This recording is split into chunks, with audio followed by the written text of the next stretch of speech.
My favourite foods are not always the best foods. I don't like fast food. Tasteless to the most part, or bad tasting. I really like junk food. Not against fast food at all. I enjoy it. Fast food definitely has a place, and I'd be lying if I said I never ate fast food. I don't see it as being that much cheaper, and I don't see it as being that much easier. No matter where you are in the world, it's impossible to escape the fast food juggernaut. Just as hard to avoid, the many conflicting opinions about what really goes into the takeaway we consume. 3 boxes of nuggets. So the world's best-known restaurant chain has taken an unprecedented step. They put hormones in the food. Is it a sugary substance over those fries? In a bold experiment, one which will rock the fast food industry, McDonald's Australia has commissioned an independent documentary production company which has selected 6 members of the public who are going to put McDonald's products under the microscope.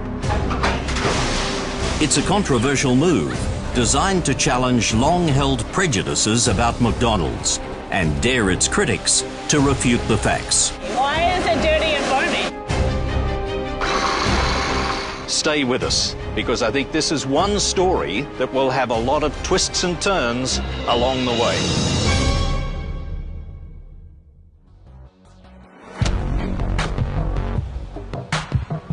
These volunteers have agreed to take part in a documentary about food. All right, let's get this show on the road, shall we?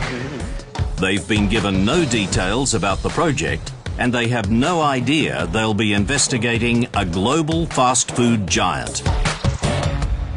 Thank you so much for volunteering to be in our food documentary. I bet you're all busting to find out what is going on. Nah. To add to the mystery, they'll spend the next 2 hours in a TV kitchen before they find out the true nature of their mission. When I arrived here tonight, I was really apprehensive. I didn't really know what was going to happen. I had no idea. I really had no idea. I think we were sort of running through the worst possible scenarios of what was going to happen, where we're going to be, they're going to be like dead animals hanging somewhere. Now, obviously, you all love food. That's why you're all here. You guys will notice behind me there is a display table filled with all these delicious ingredients. Beef, chicken, honey, lettuce, tortillas, potatoes. The 6 volunteers have no clue that the ingredients all come from McDonald's. So what we're going to do is we are going to find out just how well you can all cook. Their first task panics 30-year-old sales rep Steve Prosser, whose partner prepares the meals at home. I can't cook. I'm just a knockabout Aussie guy, friendly, approachable, love to be the centre of attention, I guess. I also am a sapper, which is a singer who's a rapper. Joe, we the whack G, gonna play into the funk, and the better back up, you nasty punk. Steve and the other volunteers are split into teams of 2 and told to cook whatever they want with the available ingredients. All right, guys, have you got your ideas? Have you sussed it all out? Have you worked out what you're going to do? Yeah, so you know chicken and onion sort of thing, and we can serve it in that with some grated cheese. Yep. My name's Cuppy Nambia. I've got 2 kids, Harry and George. I work as a family lawyer. I don't suffer fools gladly. I'm pretty impatient. Tell me whatever you want me to do. Okay. You're in charge. How long do we have to cook? Half an hour. Oh, bloody hell. I'm 58, I'm semi-retired, and I'm always looking for new things to do. I'm in great demand for people to fix up their old stereos. My personality is outgoing. I don't have an enemy in the world. Plenty of butter, that's good. Yeah, butter is good. Yes, oh, it's right there. Use as many ingredients as you like or as few ingredients as you like. How about we start with the Caesar salad?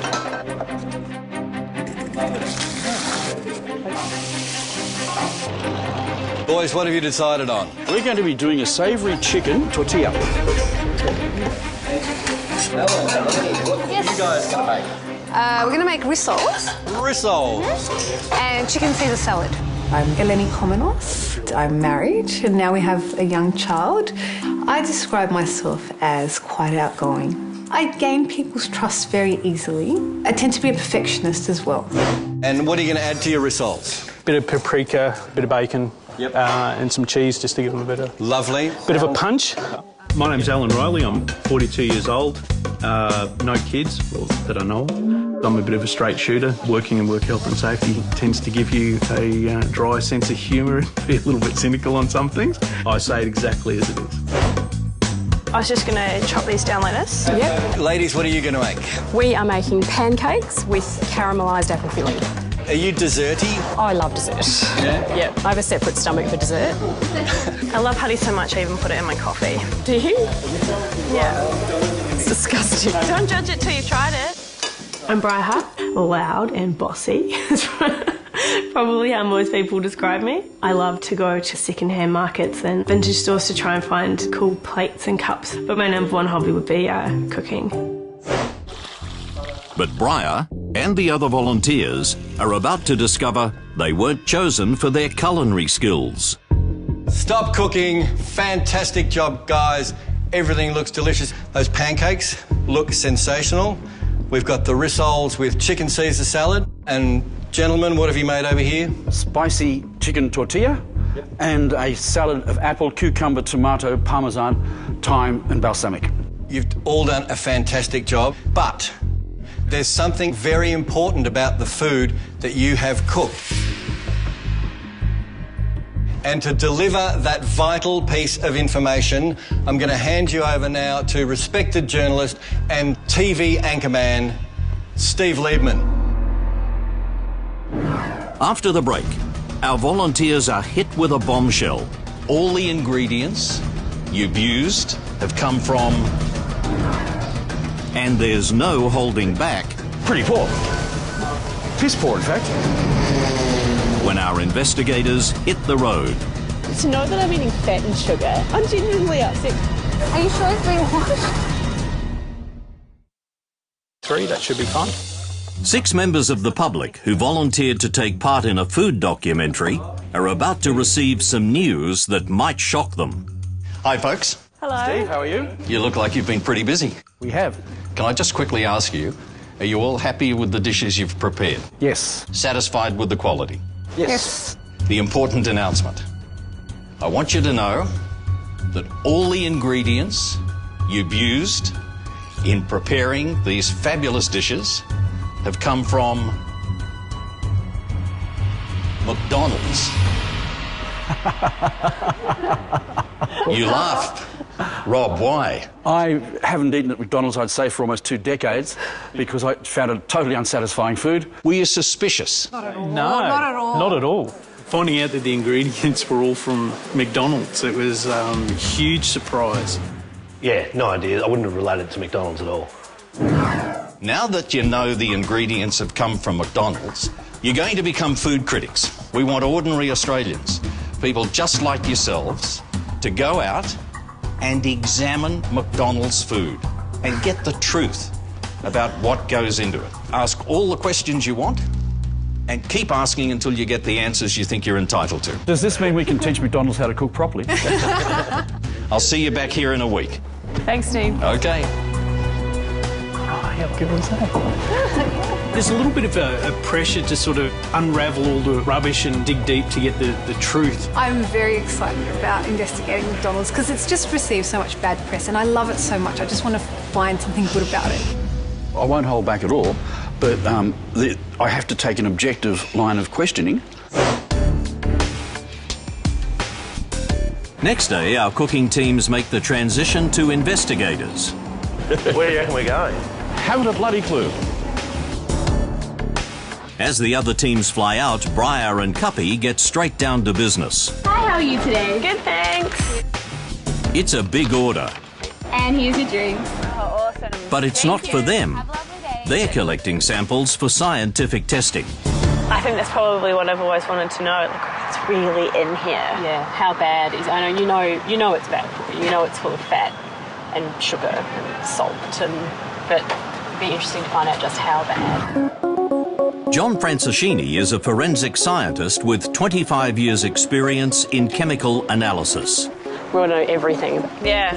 The girls ask him to test Big Macs, beef patties and thick shakes. We are going to look at fat contents, preservatives, also the sugar content, and then comparing to what is stated by McDonald's. It'll take a full week of intensive testing before the results are in. Do you think that there will be a big variation from what's advertised? I would be surprised to find huge variations, but you never know. Hopefully you can scare me off eating McDonald's.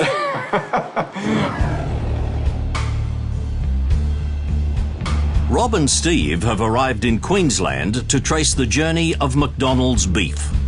We're off to a farm outside of Esk to herd some cattle. We're not in this game to make friends, we're in this game to find the objective truth. The boys will be shown around by Darren Fisher and his wife Kylie, whose family have been cattle farming for generations. Kylie, nice to meet you. You got a few things in store for us today, apparently. Yeah, well, we plan on making some cattlemen out of you. Right. You blokes want to jump on these bikes, we'll get going. But before they head off, Steve reveals he's written a song for the occasion. I'm a city slicker and I'm cracking my whip. I'm moving out west, I got a kangaroo lip.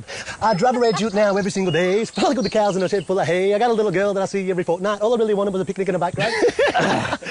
Let's get back to work, eh? That's it. I drive a red Ute now every single day. Probably got the cows in a shed full of hay. I got a little girl that I see every fortnight. All I ever needed was a picnic. Go back. Give me a guard! Hola! Is that all right? Yeah, how are you city folk doing? So, mate, you guys sell to a few different outlets? We sell to Meatworks, whether it goes to a five-star restaurant or McDonald's, that's up to the market. McDonald's beef consistently attracts more criticism than any other item on its menu. I'm almost certain most people think that Macca's are just like the offal or the cuts that restaurants don't pick up. People just automatically presume that it's rubbish, and it's just not so. Our trainee cowboys are no different. McDonald's, I just don't like the taste of. It's not satisfying food. I always did think it was the chicken burgers, the beef burgers, the Big Macs, the quarter pounders, everything that I had I thought was bad. Steak. Engage.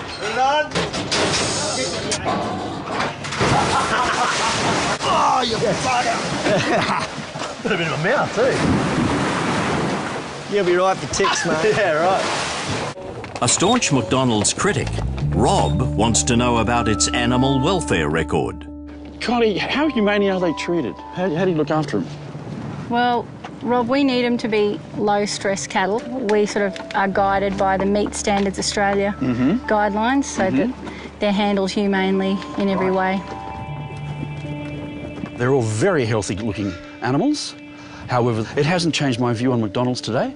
I don't like the taste, and I find it an unsatisfying food.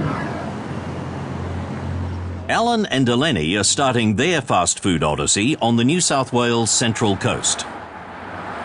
So how long have you been on the farm? About 20 years. They've come to Andrew Clark's property to track McDonald's chicken.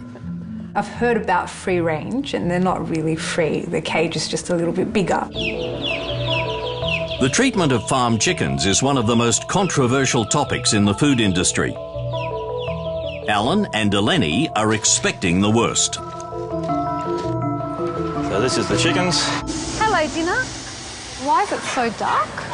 If you stay in here for a fair while, your eyes get used to it. It's fairly bright. Where are all the cages? There's no cages. No, There's we no don't. cages. It's just free range, are they? There's no Is this cages. free range? Well, it's not. It's a barn system. Barn. They say they cut half their beak off. And I noticed they have their full beaks. Since I've been going, they never trim their beaks. It just doesn't happen. It's not required for meat chicken production. Shane Reeves is from Ingham's, which supplies the young chicks and also their feed. What's actually in the feed that you feed the chickens? Well, the feed is primarily made up of wheat and sorghum. These birds grow to their processing weight in just 50 days. Our investigators suspect there's something else in their diet. So they put hormones in the food, or...? No, hormones have been banned for use in the meat chicken industry for over 40 years. So that means I could pretty much eat this? Good. Go on. This is breakfast. Do you give them antibiotics or anything to keep them healthy all the time? Well, we haven't given them antibiotics on this farm for over 10 years. All right, fantastic. Sorry, doesn't like me anymore.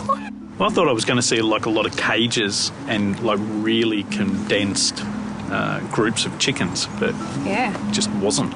Yeah, caged chickens, you know, just pecking away, you know, no life. Well, we've really got nothing to hide here, so I think I answer them honestly. That's what it's all about, I guess.